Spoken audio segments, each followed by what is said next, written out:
নমস্কার, আমি অ্যাস্ট্রোলজার অঞ্জনা শাস্ত্রী। আজ আমি আলোচনা করব আপনারা বিভ্রান্ত হয়ে বিভিন্ন রকম অ্যাস্ট্রোলজারের কাছে গিয়ে হয়রানি হচ্ছেন। এর কারণ সম্পর্কে আজকে আমার বিশেষ আলোচনা আপনাদের সঙ্গে শেয়ার করছি। এই আলোচনাটা আপনাদের অবশ্যই ভালো লাগবে আশা করি, কারণ এই আলোচনাটুকু আপনাদের নিজেদেরকে বিভিন্ন রকম ভ্রান্ত ধারণার থেকে বেরিয়ে আসার একটা বিশেষ এই আলোচনাগুলো একটু বড় হবে আজকের ভিডিওটা। যদি আপনাদের আমার ভিডিওটা শুনতে ভালো লাগে তাহলে অবশ্যই ভিডিওটা স্কিপ না করে সম্পূর্ণ ভিডিও দেখার অনুরোধ রাখলাম।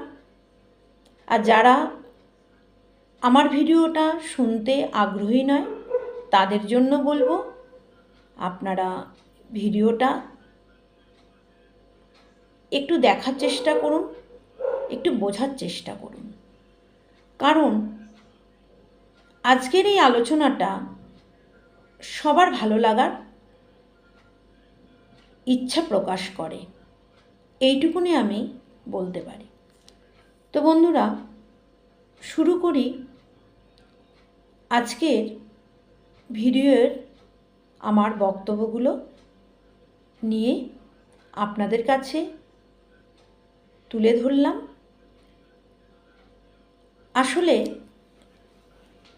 এই জ্যোতিষশাস্ত্রকে মানুষ বিভিন্ন রকম অ্যাস্ট্রোলজারের জন্য এই শাস্ত্রটার উপরে মানুষের যেন একটা অবিশ্বাস, একটা ভুল ধারণার শিকার হয়েছেন।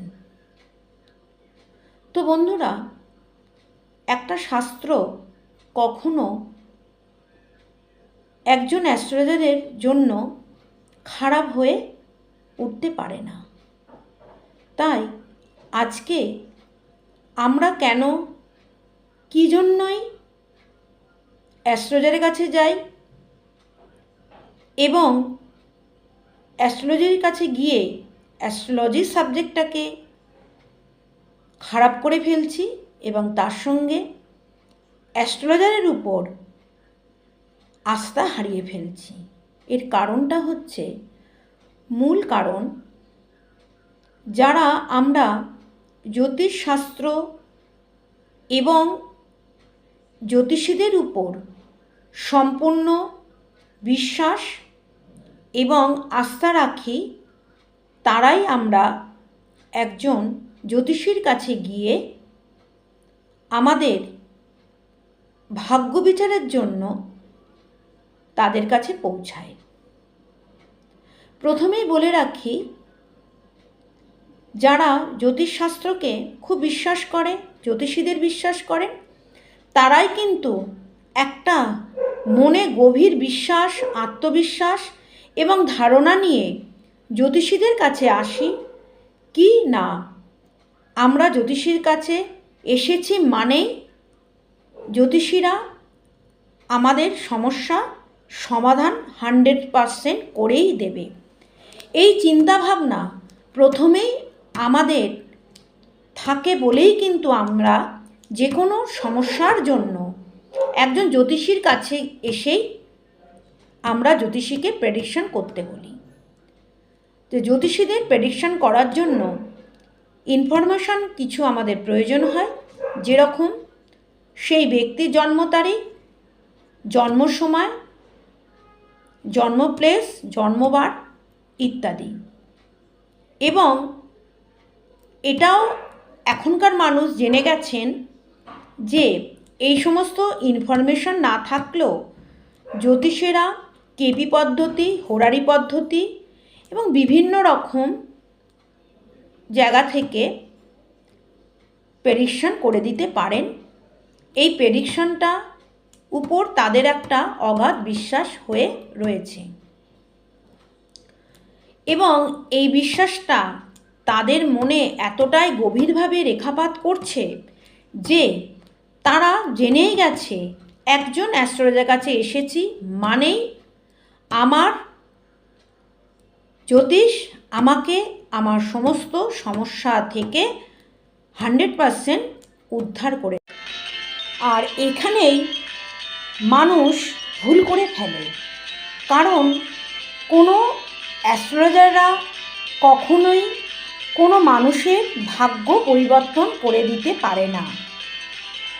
অ্যাস্ট্রোলজাররা তাদের সঠিক ইনফরমেশন দিয়ে একটি ছক তৈরি করে বা একটা কুষ্টি তৈরি করে, সেটার উপর বিচার করে, বিভিন্ন রকম প্ল্যানেটারি পজিশন দেখে, দশা দেখে, অন্তর্দশা দেখে, গোচর দেখে এবং তার ভাগ্যে যে প্রশ্ন নিয়ে মানুষ এসেছে তার কাছে সেই প্রশ্ন অনুযায়ী সেই ঘটনাটা ঘটবে কি না সেটা জ্যোতিষীরা বলতে পারে। 100% একজন শিক্ষিত অ্যাস্ট্রোলজাররা এই বিদ্যা যারা জানেন, এই বিদ্যায় সেই রকম বলার ক্ষমতা আছে এই সাবজেক্টটার উপর, সেইভাবে জ্যোতিষীরা বলতে পারে। কিন্তু জ্যোতিষীরা কখনোই যেটা মানুষের ঘটনাটা ঘটান না, সেটা ঘটাতেই যে কোনো রকম রেমেডি দিয়ে সেটা কখনোই কোনো সফল অ্যাস্ট্রোলজার, একটা শিক্ষিত অ্যাস্ট্রোলজার, সৎ অ্যাস্ট্রোলজাররা কোনো মানুষকে এইভাবে মিথ্যা পরিচালনা করেন না। একজন সফল অ্যাস্ট্রোলজার, সৎ অ্যাস্ট্রোলজাররা সেই মানুষটাকে বলে দেয় যে আপনি যে মুহূর্তে এসেছেন সেই মুহূর্ত অনুসারে আপনার ছক দেখে যেটা দেখলাম আপনার পক্ষে এই জিনিসটা অ্যাচিভ করতে পারবেন না, এইটা আপনার হবে না, এখন আপনার ছেলের বা মেয়ের বিবাহযোগ চলছে না, বা আপনার এখন এই সময় কর্ম হবে না, বা আপনার এই সময় বাড়ি হবে না, ইত্যাদি ইত্যাদি তারা যেটা পেলেন সেটাই বলে দিলেন। কিন্তু যে মানুষটি জ্যোতিষীর কাছে এলেন তার মনের মতো না হওয়াতে সে তখন আরেকজন জ্যোতিষীর কাছে পৌঁছে গেলেন এবং দেখা গেল সেই সেকেন্ড অ্যাস্ট্রোলজাররা সেই মানুষটিকে বললেন যে হ্যাঁ আপনার এই সময়টা হবে, তবে একটু বাধা আছে, সেই বাধাটার জন্য আপনি অমুক অমুক জিনিস রেমেডি করুন বা আপনি তান্ত্রিক উপায় করে কিছু যজ্ঞক্রিয়াদি করুন, আপনার এটা হয়ে যাবে। দেখা গেল দ্বিতীয় অ্যাস্ট্রোলজারের কাছে এসে মানুষটি এতটাই শান্তি পেলেন যে তার কথাটা তার মনের মতো হওয়াতে সে জ্যোতিষীকে একটা বিরাট অঙ্কের জন্য রেমেডি করার ব্যবস্থা করে দিতে বললেন, সেটা ধারণ করলেন, কিন্তু তারপরও তার কাজটা হলো না। তখন সে বিভ্রান্ত হয়ে আবার আর একজনের অ্যাস্ট্রোলজারের কাছে এলো। এই পরে তখন আস্তে আস্তে তাদের যখন কাজটা হলো না, সেই মানুষটিই তখন বলতে শুরু করলো যে জ্যোতিষীরা ঠিকমতো বলতে পারে না বা জ্যোতিষশাস্ত্র ভুল। তাই বন্ধুরা, জ্যোতিষী সাবজেক্ট এটা এতটাই সুন্দর এবং পবিত্র শাস্ত্র এবং এতটাই 100% বিজ্ঞান, ম্যাথামেটিক্যাল ক্যালকুলেশন যে এখান থেকে সব কিছু বলে দেওয়া যায়। আপনারা ভালো জ্যোতিষীর সঙ্গে যোগাযোগ করবেন, তারা আপনাদের অন্তত আপনাদের পথটা দেখিয়ে দেবে। তাই বন্ধুরা, জ্যোতিষ কখনো আপনাকে আপনার ভাগ্যকে বদলে দিতে পারে না। তা এরকম জ্যোতিষ শাস্ত্রের ওপর অগাধ বিশ্বাস রেখে এটাই আপনারা মনে করেন যে জ্যোতিষীর কাছে এসেছি মানে তারা আমার ভাগ্যটাকে বদল করে দেবে, আমি যেটা চাইছি সেটা হবে কি না তার জন্য একটা রেমেডি আছে, রেমেডিটা পড়লেই আমার ভাগ্যটা ঠিক হয়ে যাবে বা আমি যে জন্য এসেছি সেই জিনিসটা আমার সাকসেস হবে। আরেক শ্রেণীর মানুষ আছেন যারা জ্যোতিষী এবং জ্যোতিষশাস্ত্রকে বিশ্বাসই করে না, তারা শাস্ত্রের কথাটা ভুলেই যায়। তারা চিন্তা করে যে শাস্ত্রটা যেন কোনো অ্যাস্ট্রোলজার এই শাস্ত্রটাকে তৈরি করেছেন, তাই জন্যে সে নিজের মধ্যে একটা পজিটিভ চিন্তা বা একটা কনফিডেন্স লেভেল তৈরি করে দেয় যে আমি কর্ম করব, আমি চেষ্টা করছি, আমার এই কাজটা হবেই। কিন্তু বন্ধুরা, আমি বলবো যে কর্ম করলেই, চেষ্টা করলেই যে আপনি সেই জায়গা থেকে সাকসেস হবেন সেটা কখনোই হতে পারে না।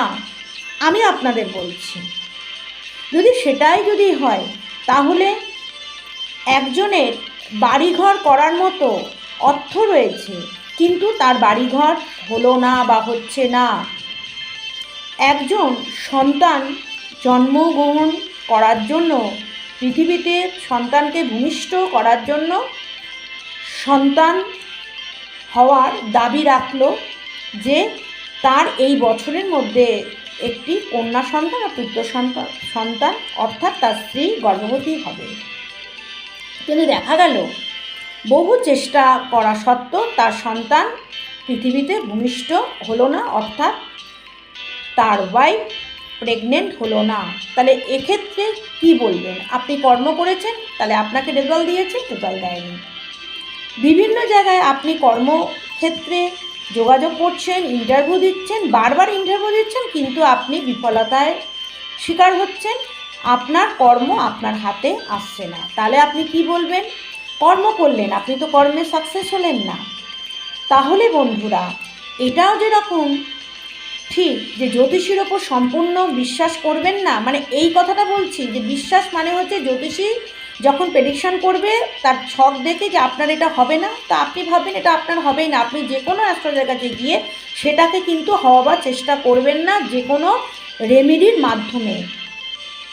জ্যোতিষীর প্রেডিকশানটাই হচ্ছে সবার আসল প্রেডিকশান। তার জন্য একজন শিক্ষিত সৎ জ্যোতিষীর কাছে আপনারা যাবেন। এটাও যেরকম সঠিক সেরকম এটাও সঠিক যে কর্ম করলে যে রেজাল্ট হবে, এটাও কিন্তু ভুল ধারণা। সুতরাং এই দুটো জিনিসকে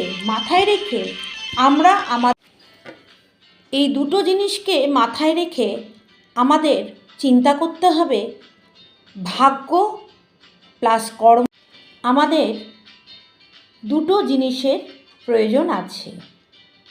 আমাদের ভাগ্যটাও চিন্তা করতে হবে, আমাদের ভাগ্যে আছে কি না, তার সঙ্গে আমরা যদি কর্ম করি তাহলে এই দুটোর চেষ্টায় আমাদের সাকসেস অর্থাৎ ফল লাভ আমরা করতে পারব। একজন অ্যাস্ট্রোলজারই বলে দিতে পারবে, সঠিক অ্যাস্ট্রোলজাররা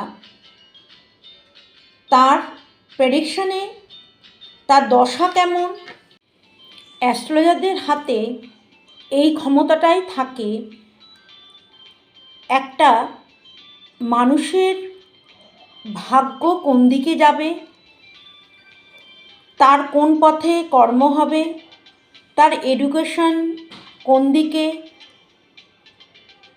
তার সন্তান লাভের সময়, তার বিবাহ কখন হবে, কীরকম রাশি লগ্নের মানুষের সঙ্গে বিবাহ হবে।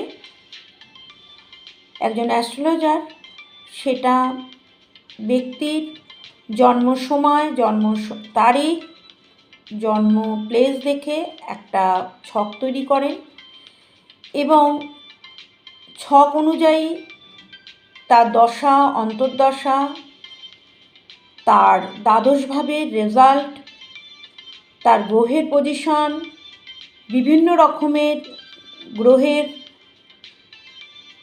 যোগসূত্র ইত্যাদি বিচার বিশ্লেষণ করে তার ভাগ্যের জায়গাটাকে একটা পথ দেখাতে পারে। এবং তাকে সঠিক পথে কোন সময় কাজটা করলে ভালো সেই সুন্দর জায়গার রাস্তাটা জ্যোতিষশাস্ত্রের মাধ্যমে একজন অ্যাস্ট্রোলজার সেটা বলে দেন। এইটুকুনি ক্ষমতা ঈশ্বর অ্যাস্ট্রোলজারের কাছে দিয়েছেন। তাই বন্ধুরা, আপনারা অ্যাস্ট্রোলজি সাবজেক্টকে একমাত্র একটা সুন্দর রাস্তা এবং মানুষ যদি ভুল পথে পরিচালিত হয় তাকে ভুল পথ থেকে টেনে আনার দায়িত্ব বা ক্ষমতা বা গণনা এই সাবজেক্টে রয়েছে। এই সাবজেক্টের গণনার ওপরে নির্ভর করে একজন সঠিক শিক্ষিত অ্যাস্ট্রোলজাররা মানুষের প্রেডিকশন করে তাদের জীবনের কিছুটা হলেও সঠিক পথে পরিচালনার দায়িত্ব বা দাবি রাখেন। এটাই হচ্ছে অ্যাস্ট্রোলজারের দায়িত্ব বা কাজ। যেটা হবার না সেটা স্বয়ং বিধাতা পুরুষ যার ভাগ্যে যেটা লিখে দিয়েছেন সেটাই হবে, তার বাইরে কিছু হওয়া সম্ভব নয়। তবে আমরা মানুষ বুদ্ধি চিন্তা ভাবনার কারখানা আমাদের রয়েছে, সেই কারখানা থেকে সুন্দর একটা রাস্তা বের করে দিতে পারেন। তাকে সুন্দর একটা চিন্তা,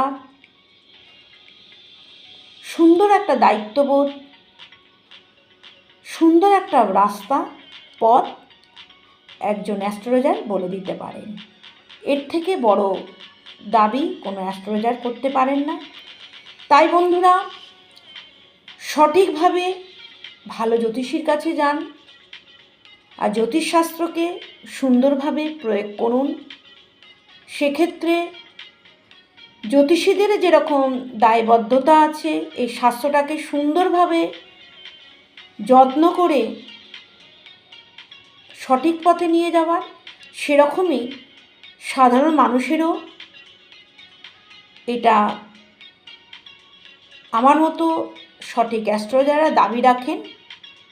যারা আপনারা জ্যোতিষীর কাছে যাচ্ছেন তারা কখনোই এটা ভেবে যাবেন না যে আপনাদের জ্যোতিষীরা বিশাল একটা বড় জায়গায় পৌঁছে দেবে, আপনাদের কোটিপতি বানিয়ে দেবে, আপনার মেয়ের বিবাহ খুব বড় ঘরে করে দেবে, বা আপনার মেয়ের প্রেম বিবাহ যোগটাকে কাটিয়ে দেবে।